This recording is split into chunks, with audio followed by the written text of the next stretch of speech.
So I'd just like to introduce Chris. He's an acquaintance of mine, friend of mine from my master's program over in London there, in strength and conditioning. But Chris has a very well-versed background in sport. He's done 10 years plus of MMA. He's won 3 titles in 3 different weight classes. His current record's 9-2 as a professional MMA fighter. And he has a background in sports therapy, his bachelor's. Like I said, he's pursuing his master's now, and he also does coaching revolving around various MMA and combat sports. So he's going to share a bunch of stuff with us today. So if you want to take it away, Chris. Oh yeah, thanks for having me on.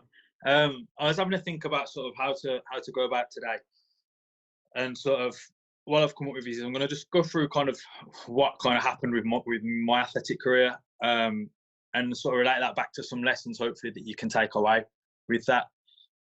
So I'm just approached. I was 29 last week, so I started mixed martial arts at sort of 16, 17, and sort of some of the lessons from this come from what sport will do for you as students and as people. So at 16, sort of, I come out of school. That's when we come out of school in England, and sort of school was quite a rough time for me. So we were searching for something to do, and it kind of happened to come across. At the time, it was called Valetudo, but mixed martial arts. It was a mixed martial arts gym. It was still called preference cage fighting then. And sort of was on the border of it becoming a professional sport and a lot more professional. That kind of helped me grow as a character. That I'll be brutally honest, at school I had a very hard time in terms of bullying and sort of confidence and those kinds of things. And it just so happened that the gym I was at was an MMA gym, and it was in pretty much like the rougher area of our neighbourhood. So you just start training, you start improving, you're right at the bottom of the ladder. And this will link back in a little bit, but obviously people's perceptions to you and how they treat you as a person and as an athlete and just as a human can change throughout obviously what you're achieving, but it's always worth remembering like what people are like to you at the start. So started mixed martial arts then, and sort of just did it as a hobby, just to learn to defend myself, really. The typical story that you get is very common with a lot of fighters. You tend to either get the crime side or the kind of bullied side. That's a real common path to the sport in of itself, especially in England. We don't have the talent pathways of wrestling and boxing and things like that sort of America can have linking to MMA. So I did it purely for the enjoyment, and just so I had a very good team at that point in time. My fondest times probably training were enjoyment, and I think that's probably an important thing for everyone. The higher up you go, the more pressures that get placed on you, and sometimes the enjoyment can be taken out. So if you're at a point where you're really enjoying your training and your processes, it's something to sort of take on board, as this is a special moment of your life, because you'll be remembering this in 10 years, 20 years, 30 years. But anyway, so started competing as an amateur and happened to be quite good at the sport. I ended up going 8 wins and 1 draw as an amateur in MMA. And at the same time, I was competing in Brazilian Jiu-Jitsu quite a lot, which is kind of like a blend between wrestling and judo with a little bit more emphasis on groundwork.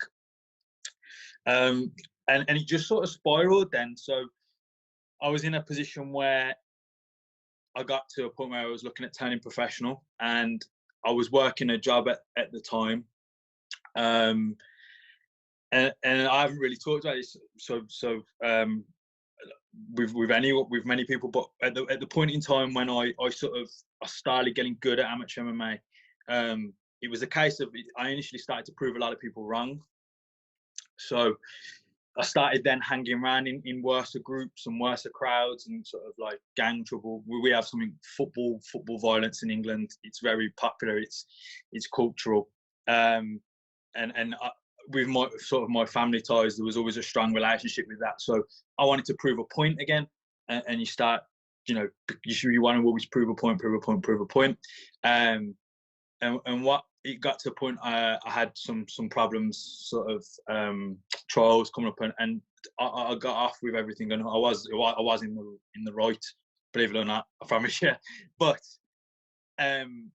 it was kind of like a crossroads for me then as an amateur athlete, fairly successful. What crowd do you go with? And I decided to completely sort of change my life path at that point in time, and I embarked on my bachelor's degree in sports therapy alongside turning pro. So I kind of negated a lot of sort of the typical lifestyle in England to sort of pursue combat sports and pursue fighting. I think that's important in terms of what sports can give us. Many of my friends have sort of been to jail over the years, and not for anything mega serious, but you know, it's enough to disrupt your life and to really get you in trouble. And I don't think enough value is put on what sport, whatever that sport is, what it can do for your kind of well-being, to keep you on a path and to have goals, especially when you're impressionable as a teen. You know, sort of that 16 to 21, 22-year-old range is rife for sort of, you get influenced and you can be chasing the wrong things in life and sort of get indoctrinated very easily. So by having that sort of higher purpose of sports, whether you guys are trying to make the Olympic teams or your national teams or whatever, I think that certainly saved me from a lot of bother in that kind of dangerous age group that a lot of you guys will be in. So yeah, and it also made my mum feel a hell of a lot better that her son was going to uni and not just being a cage fighter. So that paid off quite well as well. So yeah, I then done my undergrad degree in sports therapy, and alongside that, I was fighting as a professional, and sort of career started to escalate. Then I won my first 3 fights on sort of regional promotions as a pro, and then I was looking to sort of make the step up onto sort of the national scene, and I won my first professional title at flyweight then, and I defended that, so I was then 5-0. During that time, I finished my undergrad degree, which to me was, again, it's another thing that I moan at some of the guys in our gym about, but like having a backup plan, and I'll get to that, why I think that's important for athletes in a little bit, and it kind of relates to what the skater was talking about you want this perfect plan, but sometimes the pressures you can put on yourself, because that's all you've got, can be worse than people give the impression of you've got to go all in. But sometimes going all in is putting the things in place so that you can actually go all in. So yeah, the degree was sort of a backup plan. And then I actually decided to get across to America and do a little bit of training at Team Alpha Male, and I spent my summer of graduation at Team Alpha Male in Sacramento for 3 months. It was a wicked experience, a great life experience, and you know, this has been one of the sports where the heroes I had growing up I've actually got to spend time with and train with, and it's nice when they are actually above and beyond what you see them as, because they do exist and people are like that. So yeah, I went to come back then, and then at that moment in time, the biggest sort of show we had running in Europe was a show called BAMA. It was sort of the biggest MMA show running, and funnily enough, that was almost the goal. Was when I started out. I remember being like 16, 17. I was on we have something called tag in England, where you can't go out your house past a certain time because of whatever. But I remember going to a show in Birmingham and watching BAMA when I was like 17, and I had to get home before 9:30. But like that was the goal, that was the absolute standard, and I was lucky enough to be able to compete on that show, and done very well. In my second fight on BAMA, I beat a guy now who is considered the best in Europe at that weight class, and sort of that was sort of the point of sort of real high success. I'd always been at the same gym. I'd never really, I was always at the same gym I started out at, and people had come, people had gone, coaches had come, coaches had gone, because a part of a team and part of a staff. But that was kind of probably the happiest and the sort of pinnacle at that point of the career. And then again, I'm rambling a little bit, but there's some lessons here. Like when that happened, then I was pretty much I think I was number 2 in Europe in the weight class. So you was literally 1 away from the UFC, and it was what decision you make. And you start to, of course, get a lot of hangers on and clingers on, and you know, I know it's a slightly different setting that a lot of you guys are in, but I'm sure you can relate to it in your social circles. or even in your sports circles. Like I know people like Cole are going to be down for you, whether you win, lose, whatever. But I know social circles, friendship groups, you know, people do treat you differently, and sort of you know, you have things like management and promoters, and sort of you can get carried away by making the wrong decisions and trusting the wrong people who've not been around all the time, and kind of that's somewhat what I did then. Like I signed with a company, a management company, and then it was like, well, what's the next move? Unfortunately, that Christmas I had something called sepsis, like a condition, and I was in hospital. But an opportunity come up to fight in Russia, in Chechnya, and so like a World Grand Prix stage. They basically picked the best fighters from outside of the UFC to do a sort of a global tournament for the winner to be sort of the best unsigned fighter. So hindsight's a wonderful thing, and I wish if I'd have had a little bit more perhaps care at that point in time, someone might have been like, you're not very well, you shouldn't take this fight. But for me, it was a great opportunity and once in a lifetime, especially given the country I got to visit. So I went over there anyway with sort of a team. I'd sort of changed teams somewhat then, and I took my first decision loss as a professional against a guy called Jared Brooks. He was on the US national team. He's pretty good. Like he's still regarded as probably one of the top flyweights in the world right now. He lost a close split to the UFC #1 flyweight right now, which I think he won. So he's in and around that level, and he's a phenomenal wrestler. Which, as I stated on the sheet that I filled out for Cole, like all of those things sort of gave me perspective, and it made me seek change. People who had a very professional setup and had coaches that cared for them, and these kinds of things. So, one, it led me to wrestle a hell of a lot more and improve on my weaknesses. But also number two, it made me seek out that I needed a mentor or a coach. And that kind of led me to becoming very good friends with a guy called Brad Pickett, that some of you may know who follow MMA. He's sort of one of our best from England, but he spent a lot of time in America. So then it was looking to come back, and sort of I trained with Brad for quite a long time, for about 18 months, and his team. We have a couple of guys in the UFC there now, and Brad was in the UFC at the time. We had a few training camps away, so like Vietnam and American top team in Miami. So we sort of really worked on those things that I wanted to work on from that bout. And then sort of had the second run then at kind of like to have a run and try and get to the very top. And, you know, like I'll be brilliant. You know, I've felt you can look back on a career and be very much like you just fell short at these, or if this would have just happened, or this has just happened. But I do believe everything brings us to where we are. So I come back and won the fight back by KO, and it pretty quickly looked impressive, and it put me back in a sort of standing. And then I fought on a Russian promotion again against a Brazilian fighter, and I lost a split decision, which, you know, could have gone either way. Is what it is. But after that fight, then I had Bell's palsy. So it's if you're not sure, that it was like a nerve disorder in the face, potentially from the fight, potentially from a wake up, potentially from stress. There is no real pinpoint on it, but because I couldn't close my eye at the time, it put a stop on sort of competing, and that's when I started the St Mary's program. That was always kind of my later goal in life post fighting was the Masters, and then as a part of that, I've got to meet Cole and sort of took a more active role in coaching. After my first year of the MSc, my sort of face settled and I sort of got most function back. I decided to go back, and I was going to go and compete and have another run.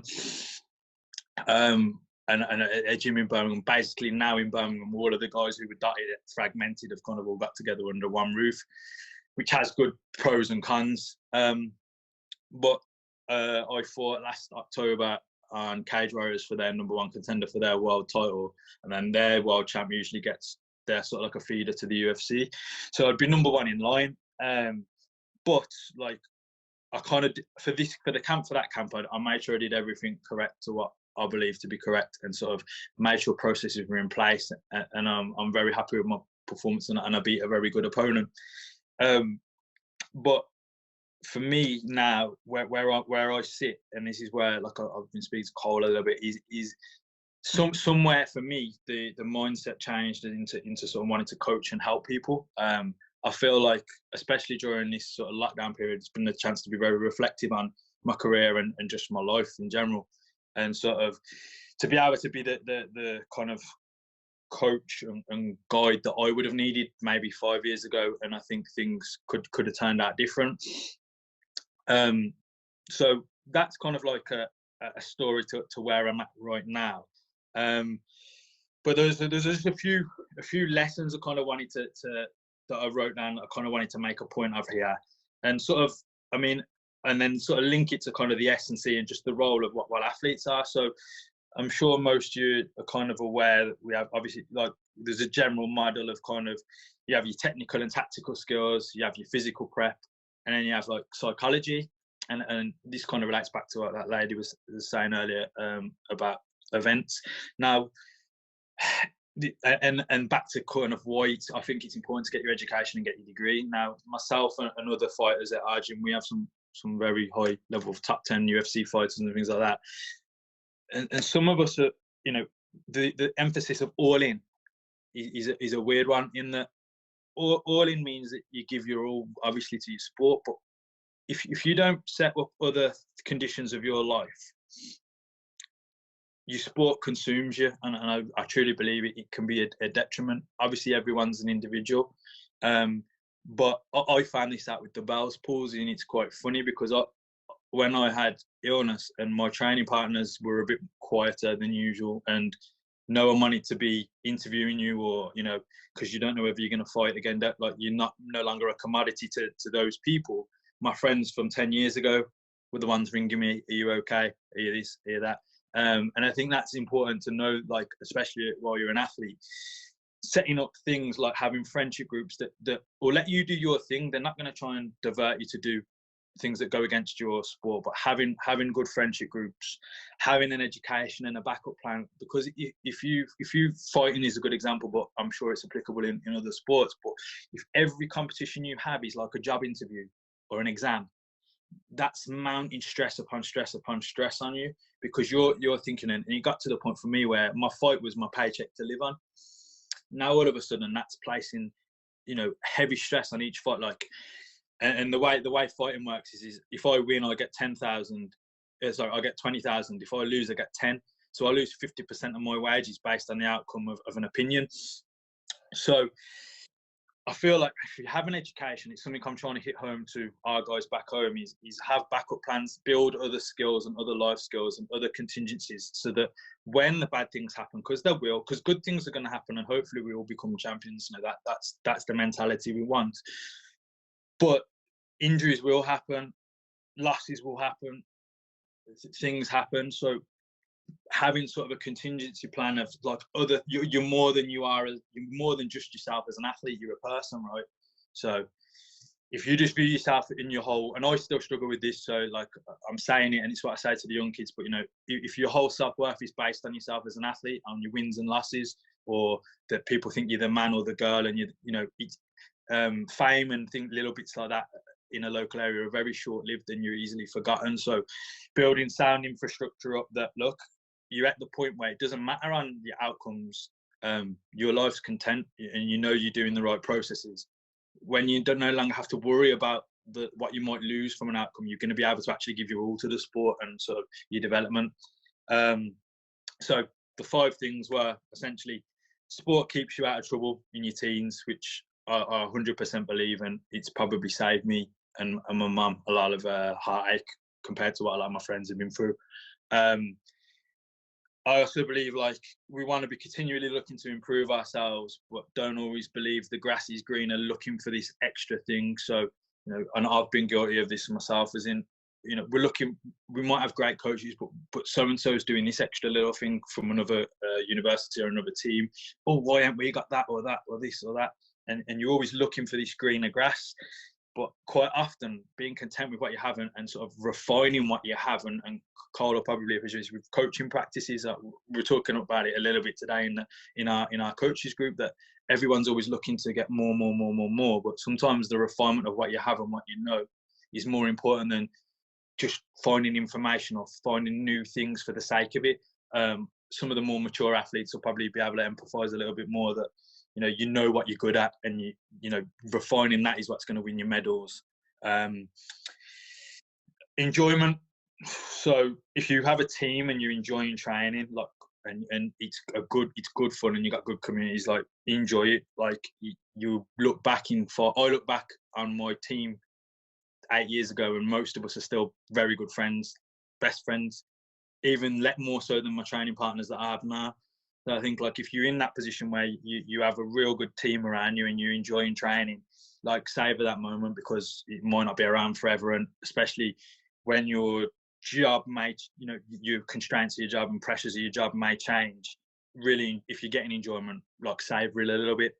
And the last two was, your first coach who really made a lot of influence on you, he's probably had your best interests at heart, and you'll probably fall out with him, because I know I did, but believe me, and you'll look back in hindsight, that they really did have your best interests at heart. And it's like I say, it's very easy to look at the greener grass, but generally speaking, your first coach or your first group of coaches, no matter what you think, probably wanted what's best for you. Their incentives and nothing like some of the bigger, wider world. They just wanted you to be the best you that you could be.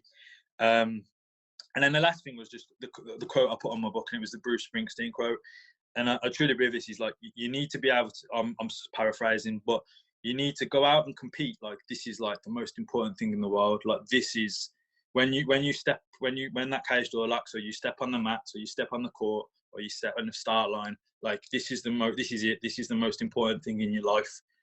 But when it's done, or if it doesn't go your way, it doesn't matter.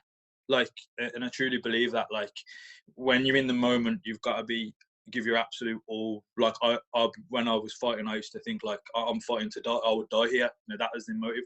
But if you don't switch off after that, it's going to plague on you, and it's going to be detrimental to your overall development. So yeah, that's kind of like the shortened version of kind of the talk I wanted to give. But of course, if Cole wants to probe any questions, or you have any questions, give me a shout.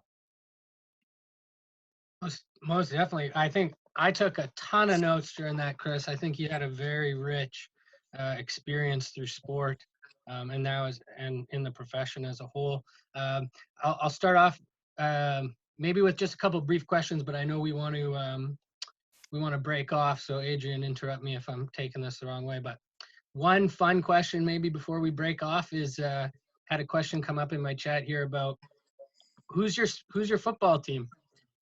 Who is your football team? Hey? Aston Villa. Aston Villa. And was that the team you had your whole life? That's the squad? You've got no choice here. Like, my dad would kick me out. Like, there's no choice whatsoever. Fair.